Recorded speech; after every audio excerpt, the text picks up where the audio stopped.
Bonjour, bienvenue sur Mon Financier. Les marchés européens s'inscrivent en nette hausse, dopés d'une part par la progression des places américaines et asiatiques, et puis surtout les investisseurs se montrent optimistes sur la croissance économique chinoise qui est ressortie à 7,4% au premier trimestre, signe que l'économie chinoise est en train de ralentir en douceur, ce qui permet donc au marché de retrouver un petit peu d'appétit pour le risque. Du coup, le CAC s'adjuge 1,06%, on est autour des 4390 points, un marché qui est même allé tester déjà dès les premiers échanges le seuil des 4400 points avec un plus haut à 4401. Ailleurs, même tendance. À Francfort, le DAX progresse de 0,97% à 9258 points. L'Eurostoxx grimpe de 0,9 et Londres de 0,72. Du côté des valeurs maintenant, en tête du CAC, c'est Veolia Environnement qui bondit de 3,2% à 14,23 €. Veolia qui est soutenu par une note d'Exane qui a relevé son conseil en passant de sous-performance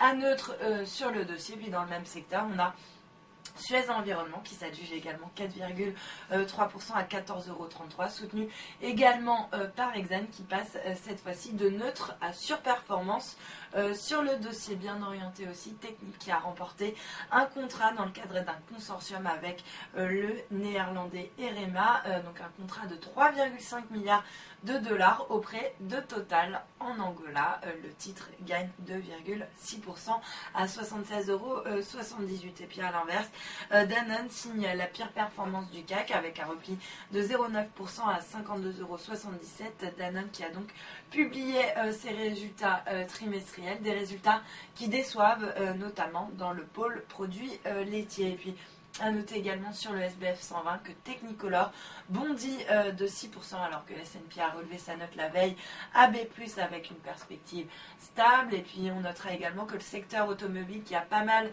subi de prise de bénéfices au cours des dernières séances reprend de la hauteur. On a par exemple Faurecia et Valeo qui grimpent de respectivement 4,2 et 3,7%. Et puis à l'inverse, Rémy Cointreau qui perd 1,1%, plombé par Société Générale qui a baissé son conseil de conserver à vendre sur le dossier. Sur le marché d'échange, l'euro lui reste à peu près stable, on est autour des 1,3825. À noter que le billet vert progresse de 0,37% face à la devise japonaise, autour des 102,32 yens. Et puis l'once d'or, quant à elle, repasse sous le seuil des 1300 $. L'once, voilà pour l'ouverture.